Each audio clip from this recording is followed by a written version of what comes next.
Jake Morrison floated through the dark tunnel, his headlamp cutting through the blackness ahead. The tunnel stretched on for miles, carved deep into the heart of what everyone thought was just another asteroid. But Jake knew better. This was no ordinary rock floating in space. "How much deeper?" asked Lisa Hayes, floating beside him. Her voice crackled through the comm system built into their helmets. She was tired. They had been working for 16 hours straight, and the day was far from over. "Another 2 miles to reach the core chamber," Jake replied. He checked his wrist display. The numbers glowed green in the darkness. The excavation teams finished that section yesterday. They moved through the tunnel in silence. Around them, the walls showed the marks of human tools. Laser cutters had carved these passages with perfect precision. Every inch was planned. Every cut was measured. Nothing was left to chance. The asteroid they were inside was called Mining Station 7 by the Galactic Federation. On their official reports, it was listed as a standard iron extraction facility. The alien inspectors who visited every few months saw exactly what they expected to see. Humans with mining equipment. Humans digging holes. Humans doing what humans always did in the galaxy.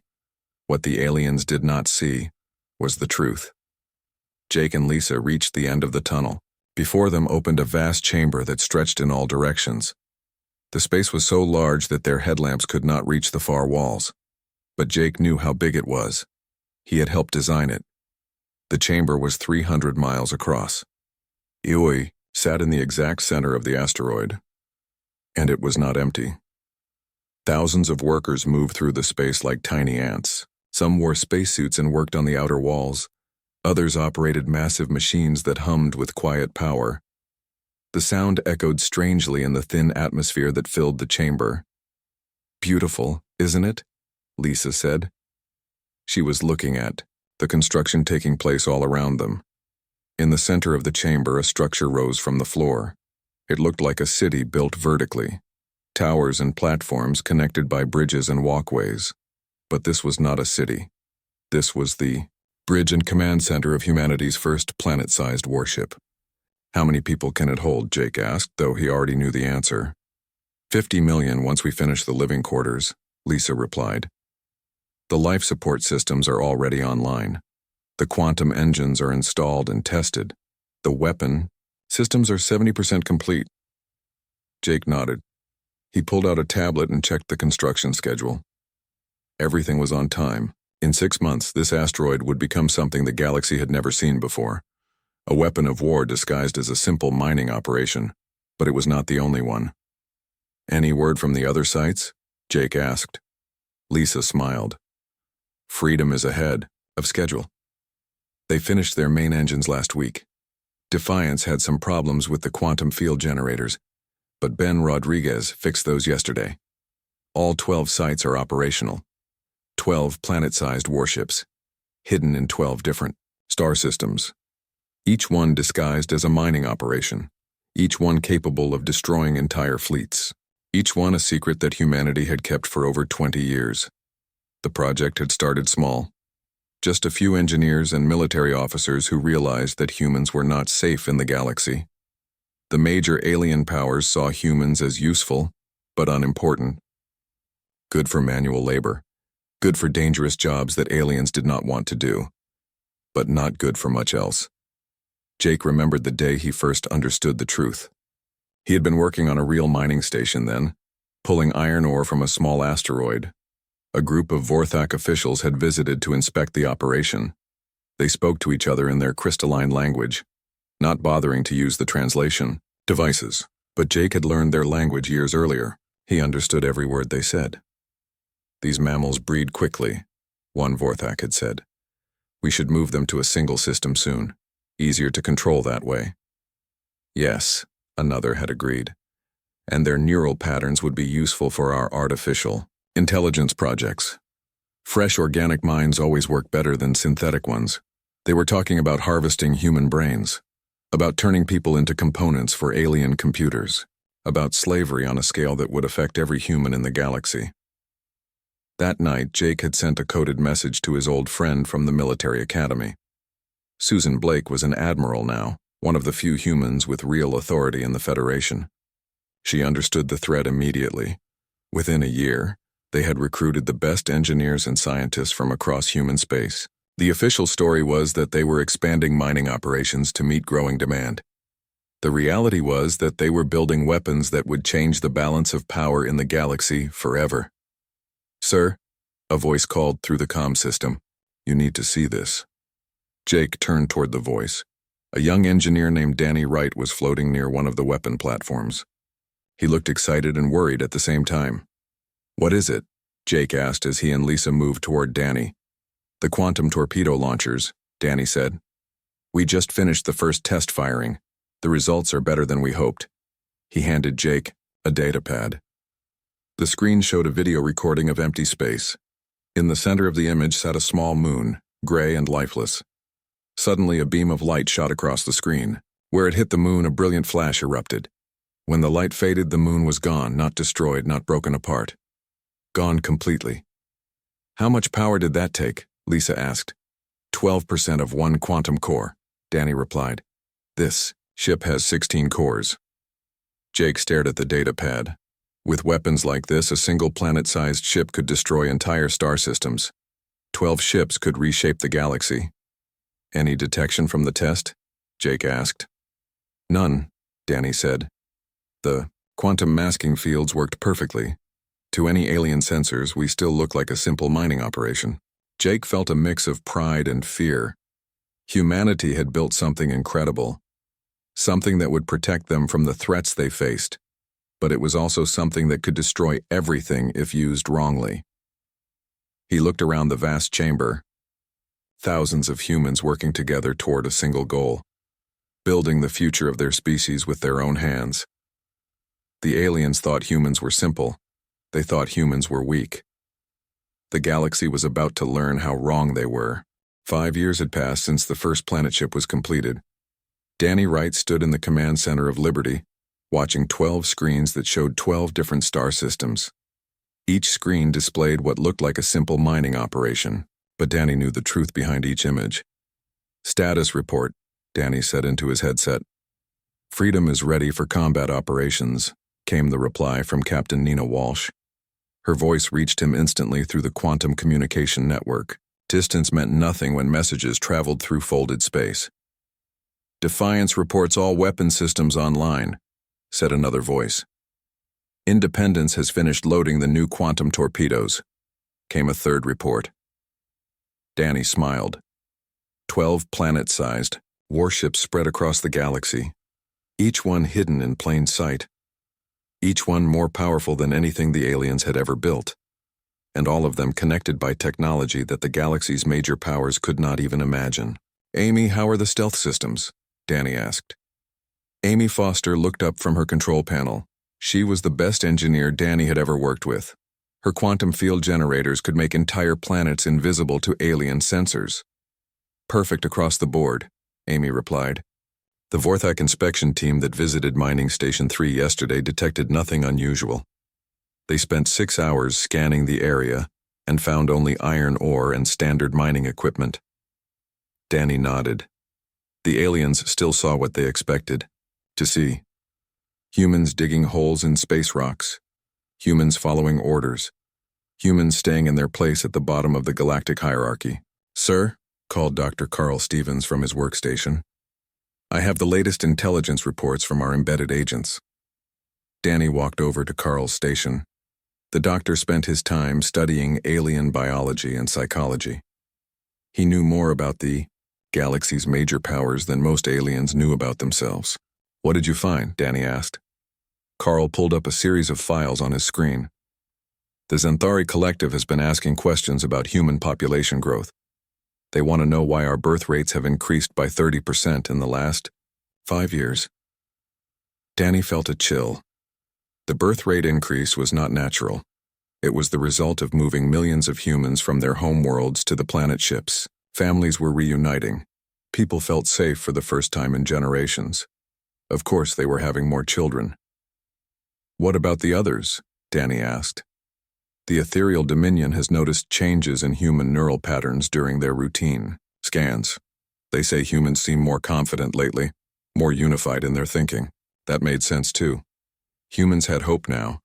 They had a future that did not involve slavery or extinction. It showed in how they carried themselves and how they spoke to each other. "And the Vorthak?"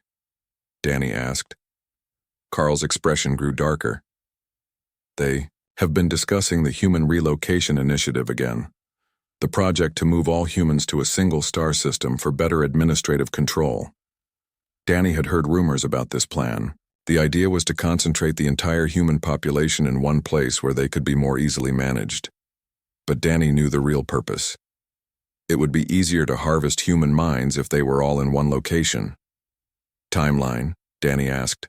6 months, maybe less, Carl replied. "They want to announce it at the next Galactic Council meeting." Danny turned away from the screen. 6 months.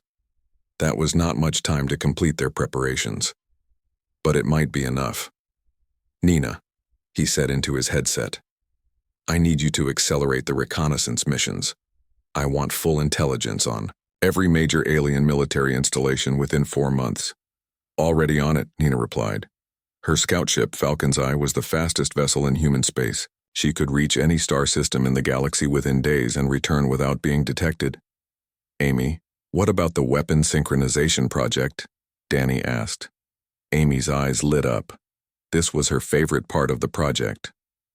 "The quantum entanglement targeting system is ready for field testing.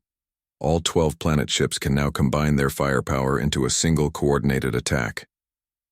Danny had seen the calculations. 12 planet ships firing together could generate enough energy to destroy a star. It was power beyond anything the galaxy had ever seen. "We need to test it," Danny said. "I found a target," Amy replied. She pulled up a star chart on the main screen. Dead system. No planets, no life. Just an old red giant star that will burn out in a few million years anyway. "Do it," Danny ordered. Amy's fingers moved across her control panel. On the screens around the command center, Danny could see the other planet ships adjusting their positions. Quantum field generators hummed to life. Targeting computers calculated trajectories across thousands of light years. "All ships report ready," Amy said. "Fire," Danny ordered. The screens went white for a moment. When the image cleared, the red, giant star was gone. In its place was a small nebula of glowing gas, slowly expanding into the emptiness of space. "Remarkable," said Dr. Carl Stevens. "Complete stellar collapse in 3.7 seconds. The energy release was exactly what the computer models predicted." Danny stared at the expanding cloud of gas that had once been a star. Humanity now possessed the power to destroy suns. The implications were staggering. "Sir," came Nina's voice through the comm system, "I am picking up increased alien military activity in the core systems, fleet movements, new construction projects. I think they suspect something." Danny was not surprised. The aliens were not stupid. They had noticed the changes in human behavior. They had seen the increased efficiency in mining operations. They had detected the subtle shifts in human society that came with having hope. "How long before they figure it out?" Danny asked. "Hard to say," Nina replied. "But the Zinthari Collective has started building new warships. The Vorthak are reinforcing their border defenses. The Ethereal Dominion has been scanning human settlements more frequently." Danny made his decision. "Begin Phase 3. Start moving the remaining civilian populations to the planet ships. We need to be ready to act when they make their move." "What about the timeline?" Amy asked. "Forget the timeline," Danny replied. "We accelerate everything. If they want to relocate humanity, they are going to discover that humans are not as helpless as they appear." He looked at the screen showing the 12 planet ships. Each one was a miracle of human engineering. Each one represented years of careful planning and construction. Each one was proof that humanity could achieve anything when they worked together. The aliens thought they were preparing to harvest human minds. Instead, they were about to face the greatest military force the galaxy had ever seen. "All stations prepare for combat operations," Danny announced. "The quiet centuries are over. It is time to show the galaxy what humans can really do." The war for humanity's future was about to begin. General Pete Campbell stood before the largest screen he had ever seen. The display showed the entire galaxy, with thousands of dots marking human settlements, alien worlds, and military installations. Red lines connected the major alien powers. Blue dots showed the locations of the 12 planet ships. "They made their announcement this morning," said Commander Rick Taylor, entering the command center with a data pad in his hand. "The Human Relocation Initiative is official. All humans must move to the Kepler 438 system within 6 months." Pete studied the star chart. Kepler 438 was isolated on the galactic rim, far from trade routes, far from other civilizations. It was the perfect place to imprison an entire species. "What did they tell the public?" Pete asked. "Better living conditions, improved security, centralized services," Rick replied. "The usual lies, but our intelligence networks intercepted their real communications. They plan to begin neural harvesting within a year of relocation." Pete felt his jaw tighten. Neural harvesting. The aliens wanted to turn human brains into biological computers. They would keep people alive but take away everything that made them human. It was worse than death. "Dr. Parker, status of the main weapons?" Pete called across the command center. Dr. Helen Parker looked up from her workstation. She had spent the last 3 years perfecting humanity's most powerful weapons. Her quantum torpedoes could crack planets. Her gravity bombs could collapse stars. "All planet ships are at full combat readiness," Helen reported. "The new gravitational weapons are installed and tested. Each ship can now generate artificial black holes on command." Pete nodded. Artificial black holes, weapons that could swallow entire fleets in seconds. The aliens had no defense against such technology because they could not imagine it existed. "Captain Johnson, evacuation status?" Pete asked. Captain Sarah Johnson stepped forward. She had been working around the clock to move human civilians from their home worlds to the safety of the planet ships. 73% complete, Sarah reported.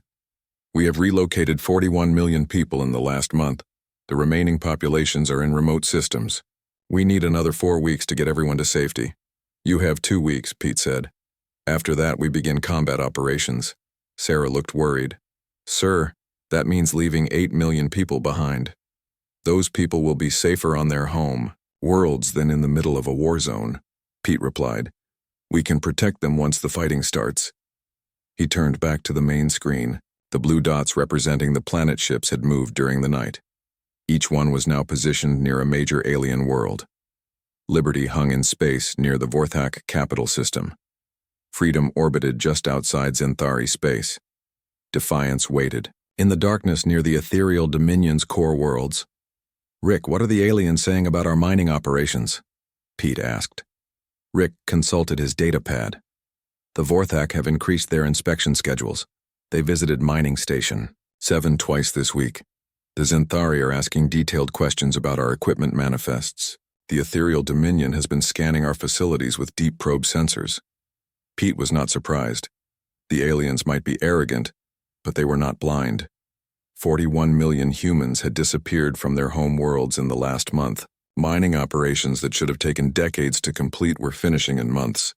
Human behavior patterns were changing across the galaxy. "Have they found anything?" Pete asked. "Amy Foster's stealth systems are holding," Rick replied. "To their sensors, we still look like simple mining operations, but they know something is wrong. They just cannot figure out what." "How long before they do?" Pete asked. Rick paused. "Hard to say, but the Zenthari have started building new battle fleets. The Vorthak are moving military assets to border systems. The Ethereal Dominion has recalled their exploration fleets and assigned them to patrol duty. The galaxy was preparing for war. The question was whether the aliens knew they were preparing to fight humans, or if they thought the threat came from somewhere else. "Sir?" called a technician from across the command center. "Incoming priority message from Nina Walsh." Pete turned toward the communication station. Nina was still out there in her scout ship, gathering intelligence from deep inside alien space. "Put her through," Pete ordered. Nina's voice crackled through the speakers. "General, you need to hear this. I intercepted a coded transmission between the 3 alien powers. They are planning a joint meeting tomorrow to discuss the human situation. Pete felt a chill. A joint meeting between the three major powers was unprecedented. They rarely agreed on anything. If they were talking together, it meant they saw humans as a serious threat. What did they say? Pete asked. They know about the population movements, Nina replied. They know humans are disappearing from monitored worlds. They think we might be planning some kind of rebellion. Do they know about the planet ships? Pete asked. Not yet, Nina said. But they are planning to accelerate the relocation timeline. They want all humans moved to Kepler 438 within 3 months, not 6. Pete looked at Sarah Johnson. 3 months was impossible. They could not evacuate everyone in 3 months, even working around the clock. There's more, Nina continued. They are planning to use force if humans resist relocation, military occupation of human worlds, mandatory transportation. They are treating this like a police action against a rebellious population. Pete made his decision. All planet ships prepare for immediate combat operations. We are moving to Phase 4. Sir, Sarah said, we still have millions of civilians in vulnerable positions. Then we better end this war quickly, Pete replied. Helen, can the gravity weapons be used for precision strikes? Dr. Parker nodded. We can create micro black holes, small enough to destroy a single building without damaging the surrounding area. Good. We are going to send the aliens a message they will never forget, Pete said. He turned to the communications officer. Open a channel to all planet ships. The officer nodded. Channel open, sir. This is General Campbell to all commands, Pete said. The aliens have forced our hand. They plan to use military force to relocate our people. They plan to harvest our minds for their computers. They think humans are weak and helpless. He paused, looking at the galaxy display with its blue dots positioned around alien worlds. Tomorrow we show them the truth. Tomorrow we reveal what humans have built in the quiet centuries. Tomorrow, the galaxy learns that humanity is not prey. Pete turned to Helen Parker. Begin final weapon preparations. In 18 hours, we decloak all planet ships simultaneously. Helen smiled. It was not a pleasant expression. Yes, sir. The aliens wanted to relocate humanity. Instead, humanity is going to relocate them. The war for the galaxy was about to begin. The moment had come. Jake Morrison stood in the command center of Liberty, watching as countdown timers on 12 different screens reached 0. Around the galaxy, his signal was being received by 11 other planet ships. All ships report. Ready? Announced Amy Foster from her station. Quantum field generators are powering down. Stealth systems disengaging in 3, 2, 1. The universe changed in an instant. Above the crystal cities of Vorthak Prime, a planet appeared from nowhere. It hung in space like an impossible moon, bristling with weapons that glowed with deadly energy. The Vorthak leadership watched in terror, as their sensors finally detected what had been hiding in their system for months. Above the hive worlds of the Zenthari Collective, 3 more planets materialized from empty space. Their surfaces were covered with launch bays and defense platforms. Millions of gun ports opened like eyes awakening from sleep. Above the energy fields of the ethereal dominion, 4 planet ships revealed themselves in perfect formation. There, quantum engines pulsed with power that made nearby stars dim by comparison. And in systems throughout the galaxy, 4 more planet ships appeared around smaller alien worlds, completing humanity's trap. Broadcasting on all frequencies, reported the communications officer. Jake stepped forward to the main transmitter. Every alien government, every news network, every military installation in the galaxy would hear his words. People of the galaxy, Jake began. This is Admiral Jake Morrison of the Human Star Navy. For 150 years, humanity has served as miners, laborers, and servants to the great powers of this galaxy. You have seen us as weak. You have seen us as simple. You have seen us as prey. He paused, looking at the screens that showed alien cities below the planet ships. Today, you learn the truth. For 25 years, humanity has been preparing for this moment. We have built what you thought impossible. We have achieved what you believed beyond our reach. We have become what you never expected us to become. On Vorthak Prime, millions of crystalline beings looked up at the massive ship that blocked out their sun. Their perfect crystal cities, which had stood for thousands of years, suddenly seemed fragile and small. We know about the human relocation initiative, Jake continued. We know about your plans to harvest our minds. We know about your intention to turn our people into biological computers. We know, and we reject your authority over us. In the Xanthari core worlds, the hive minds tried to use their collective consciousness to understand what they were seeing. Their shared thoughts filled with confusion and fear. How had the mammals hidden something so large? How had they built weapons more advanced than anything the collective possessed? Humanity claims its rightful place in the galaxy, Jake said. We demand the immediate cancellation of all relocation orders. We demand recognition of human sovereignty over our territories.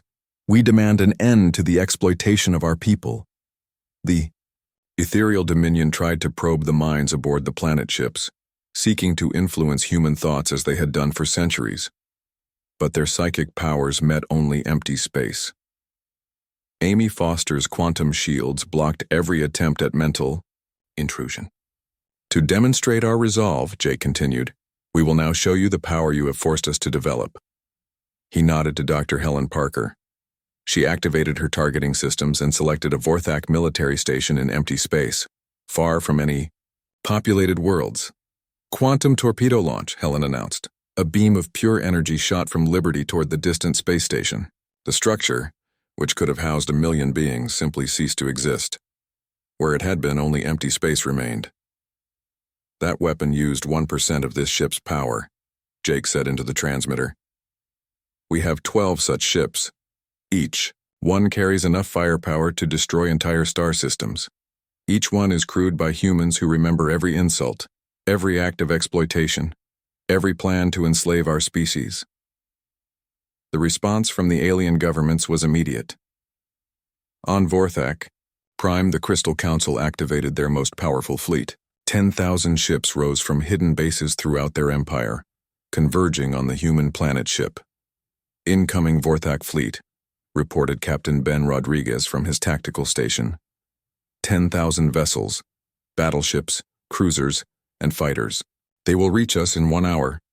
Jake felt no fear. He had been expecting this. Let them come, he said. On the Xanthari worlds, the hive minds reached a collective decision. If the humans wanted war, they would have it. 50,000 ships launched from Xanthari space, their organic hulls pulsing with bioweapons. Xanthari, fleet launching, came reports from Freedom and Defiance. Multiple hive fleets converging on our positions. In ethereal space, beings of pure energy began possessing mechanical bodies, preparing for battle. Their ghost ships phased in and out of reality as they moved toward the human planet ships. All alien forces are responding, reported Rick Taylor from the intelligence station. They are committing everything they have. Jake smiled. That was exactly what he had hoped for. All planet ships prepare for coordinated defense, he ordered. Let them see what 25 years of human engineering can accomplish. The first alien fleet to arrive was the Vorthak Armada. Their crystal ships were beautiful and deadly, powered by stellar energy and armed with weapons that could melt planets. They had never lost a battle in their 1,000-year history. They lasted 17 minutes. The planet ship Liberty did not even need to move. Its point defense systems activated, filling space with energy beams that struck with perfect accuracy. Each shot destroyed multiple ships. The Vorthak weapons designed to fight other crystal vessels barely scratched Liberty's quantum-hardened hull. Vorthak fleet eliminated, reported Ben Rodriguez. No human casualties. The Xanthari fleets arrived next, their bioships swarming.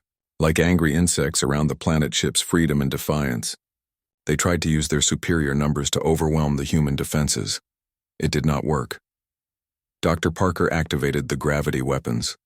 Micro-black holes appeared throughout the Xanthari formations, swallowing entire squadrons in seconds. The organic ships, designed to regenerate from damage, could not regenerate from complete annihilation. Xanthari forces destroyed, came the report from Captain Sarah Johnson aboard Freedom. Bioship debris is being collected by our tractors for study.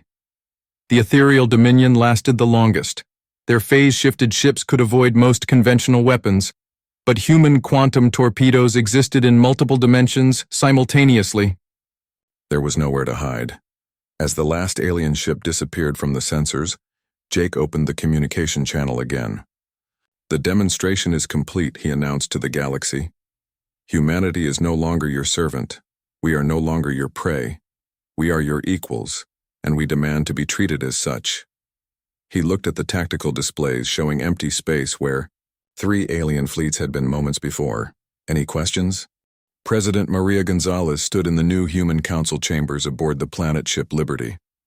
Through the massive windows, she could see the stars of 1,000 conquered worlds. 6 months had passed since the Great Revelation, and the galaxy had learned to accept its new reality. "The Vorthak delegation has arrived," announced Admiral Tony Clark. He commanded the growing human fleet that now patrolled the galaxy's trade routes. "They are requesting permission to surrender their remaining military assets." Maria nodded. The proud crystal empire that had once ruled a quarter of the galaxy was now reduced to a handful of worlds. Their beautiful cities lay in ruins after their people had tried to resist human authority. Those who survived had learned the wisdom of cooperation. "Send them to Dr. Miller," Maria said. "She can handle the surrender ceremony." Dr. Kate Miller had become humanity's chief diplomat. She spent her days accepting the submission of alien governments and negotiating the terms of their integration into the new human empire. It was satisfying work. "What about the Zenthari?" Maria asked. "The last hive cluster surrendered yesterday," Tony replied. "Captain Danny Wright reports that all former collective worlds are now under human administration. The bioships have been scrapped and their crews relocated to agricultural colonies." Maria smiled. The Zenthari had learned to appreciate the simple pleasures of individual thought. Without their hive minds to control them, they had discovered art, music, and literature. Many of them seemed happier as individuals than they had ever been as part of the collective. "And the ethereal dominion?" Maria asked. Tony's expression grew serious. "They retreated to the galactic core as promised, but our long-range sensors are detecting unusual activity in that region. Energy signatures we don't recognize. Movement. Patterns that suggest massive construction projects." That was concerning. The ethereal dominion had warned about darker things beyond the rim before they withdrew from civilized space. Intelligence reports suggested they were building defenses against something that lived in the empty space between galaxies. "Increase patrols in the core systems," Maria ordered. "I want to know what they are preparing for." "Yes, ma'am," Tony replied. "Dr. Hayes has also requested a meeting with you. Something about the new construction projects." Maria walked through the corridors of Liberty toward Dr. Lisa Hayes's engineering section. The planet ship had become the capital of human space, housing the government and military command structures that now controlled the galaxy. Millions of people lived and worked in its vast chambers. She found Lisa in her workshop, surrounded by holographic displays that showed engineering blueprints beyond anything Maria had ever seen. "You wanted to see me?" Maria asked. Lisa looked up from her work. Her eyes were bright with excitement. "I have been thinking about what the ethereals said, about threats from beyond the galaxy. I believe we should prepare for the possibility that they were right." She gestured to the holographic displays. The blueprints showed structures that made even the planet ships look small. "Star system ships," Lisa explained. "Vessels that could move entire solar systems through space. We could relocate our most important worlds if we needed to evacuate the galaxy." Maria stared at the designs. Moving solar systems. The idea was beyond imagination, yet she knew that human engineers could achieve it if they set their minds to the task. "How long would such a project take?" Maria asked. "With our current resources, maybe 50 years, Lisa replied. "But that assumes we start soon and commit significant manpower to the effort." Maria nodded. 50 years seemed like a long time. But the ethereals had existed for millions of years. Their warnings were not given lightly. "Begin preliminary planning," Maria decided. "Select 3 star systems for the prototype ships, and keep this project classified. I don't want to cause panic. She left the engineering section and returned to the command center, where Jake Morrison was studying reports from across the galaxy. He had become the overall administrator of human space, coordinating the activities of 12 planet ships and hundreds of smaller vessels. How are the integration programs proceeding? Maria asked. Better than expected, Jake replied. Most alien populations have accepted human authority. The former slave species are especially grateful. They are volunteering for military service and requesting citizenship in the human empire. That made sense. Humans had ended slavery throughout the galaxy. They had freed billions of beings who had lived in bondage for centuries. It was natural that these people would support their liberators. Any resistance movements? Maria asked. A few, Jake admitted. Some Vorthak noble houses are trying to organize rebellions. The Zenthari military caste is having trouble accepting individual command structures, but nothing we cannot handle. Maria looked at the tactical display that showed the current positions of all human forces. The planet ships were spread throughout the galaxy, each one serving as the center of a regional government. Smaller fleets patrolled the space between systems, maintaining order and protecting trade routes. Jake, she said, do you ever wonder if we did the right thing? Jake considered the question seriously. The aliens were planning to enslave us, to harvest our minds and turn us into biological computers. We had no choice but to act. I know, Maria said, but sometimes I think about all the people who died, all the civilizations that fell, all the changes we forced on the galaxy. Change was inevitable, Jake replied. The old system was built on exploitation and slavery. It needed to end. We just made sure that humans survived the ending. Through the windows of the command center, Maria could see human ships moving through space. They carried supplies to alien worlds that were learning to live under human rule. They transported refugees from war-torn systems to new homes where they could start fresh. They protected the weak from the strong, just as the Galactic Federation should have done but never did. The children born on these ships will never know what it was like to be afraid, Maria said. They will grow up believing that humans belong among the stars, that we have the right to explore and build and create whatever we can imagine. Jake nodded. That is what we fought for, not just survival, but the right to become everything we could be. A communications officer approached them. Ma'am, we are receiving signals from the Andromeda Galaxy. It appears to be a distress call from a human colony ship that was sent out 200 years ago. Maria felt her heart race. Humans in another galaxy, people who had been isolated for 2 centuries, with no knowledge of what had happened in the Milky Way. Prepare a response fleet, she ordered. It is time to reunite our people and show them what humanity has become. The galaxy was theirs now, but the universe was vast, and there were always new challenges waiting beyond the stars. Humanity would meet them with the same determination that had built planet-sized warships in secret and changed the course of galactic history. The age of human dominance had begun.